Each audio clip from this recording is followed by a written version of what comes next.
Russell, a friend of Sarah Ferguson, has revealed that she's on the cusp of a nervous breakdown as her daughters are being dragged into the scandal over her association with Jeffrey Epstein. Sarah Ferguson is struggling, the former Duchess of York. Once a symbol of resilience within the royal family is now said to be spiraling, emotionally shattered, trapped by scandal and shadowed by deep regret. For decades, she's survived the impossible. But this time, even her legendary resilience may not be enough.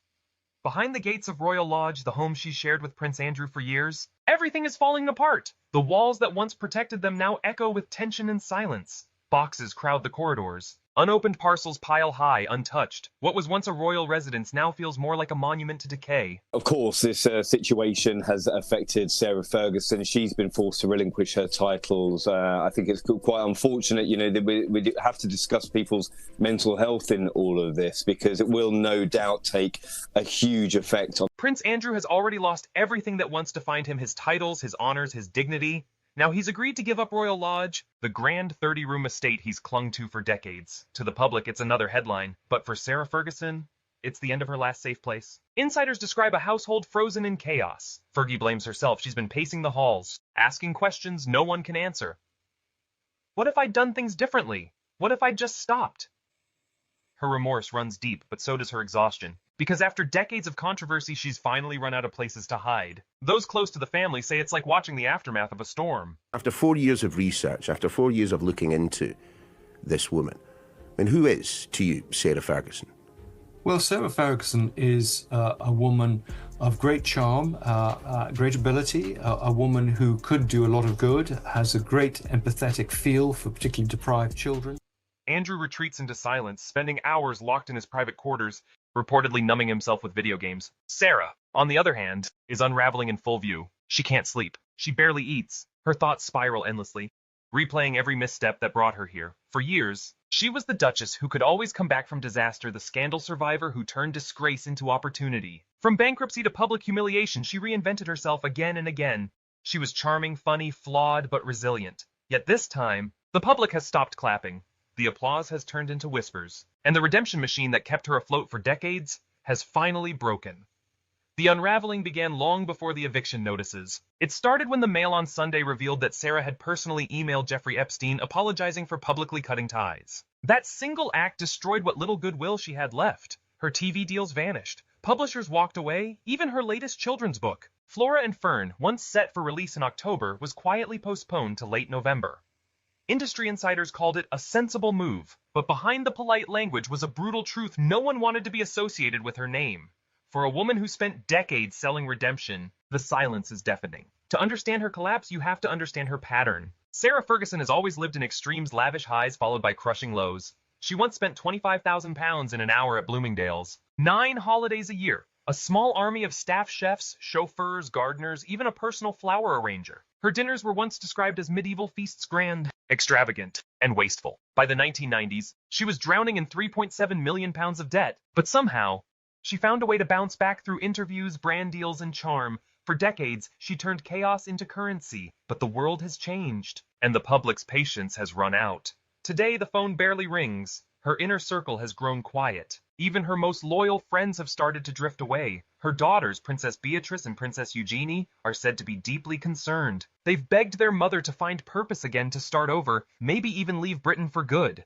In a desperate attempt to rebuild her image, Sarah has hired a new team of PR experts. Their mission, to rebrand her as a leader in female empowerment and philanthropy. But behind closed doors, even her advisors are skeptical. How do you sell empowerment, one insider said, when the world sees dependency and denial? Because the truth is, Sarah's life today feels like a cruel reflection of her past mistakes. She's living in the shadow of her own legend, the Duchess who could survive anything, now trapped in a story that no longer fits. Even the smallest details have become symbolic. The Queen's beloved corgis Muick and Sandy are still at Royal Lodge. Buckingham Palace confirmed they'll remain with the family once the move is complete, but no one knows where they'll go next or who they'll live with. It's a question that sums up everything: confusion, uncertainty, and the slow disintegration of a royal household. Friends say Sarah oscillates between fury and despair. Some days she blames herself. Other days, she lashes out at those she feels abandoned her. She reads every article, every comment, every cruel joke online, and it's eating her alive. The woman who once courted the press now finds herself suffocated by it. For years, scandal was her stage. Now it's her prison. Her staff walk carefully around her, aware that at any moment her composure could crack. One longtime aide described the atmosphere inside Royal Lodge as thick with panic. The stress of financial uncertainty, eviction, and public disgrace has left her on edge. The Duchess, once known for her strength, is fragile, now terrified of humiliation, terrified of losing everything, terrified that she's finally run out of chances. Those who know her best say they've never seen her like this. No public smile, no confident wave, just a woman staring at the remains of her old life, wondering how it all slipped away.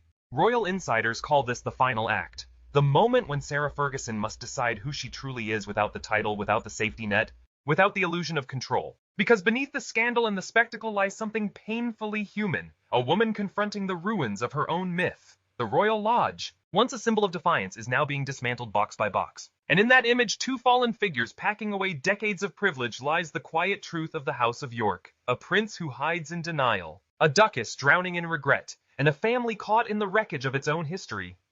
Once hailed as the happiest divorced couple in the world, Sarah Ferguson and Prince Andrew now drift through the same walls, like strangers sharing memories instead of a marriage. Royal Lodge, once their peculiar sanctuary, a place where love survived even after divorce, is now cracking under the weight of time, scandal, and silence. Sarah, the Duchess of York, who once lit up every room she entered, no longer seeks the glow of cameras or the rush of headlines. The woman who built an identity out of resilience and reinvention now seems to be quietly fading from view.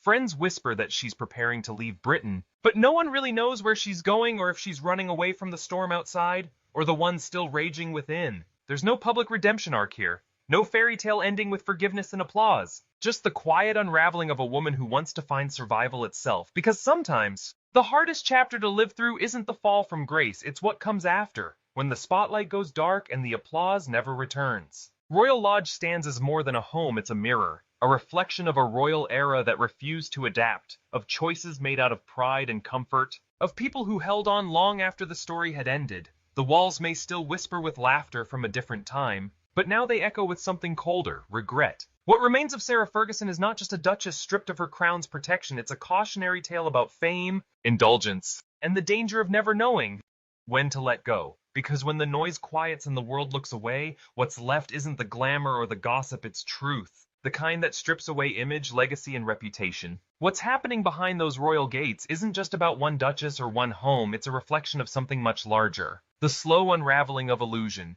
the moment when privilege meets reality, and the crown's shine can no longer hide the cracks underneath.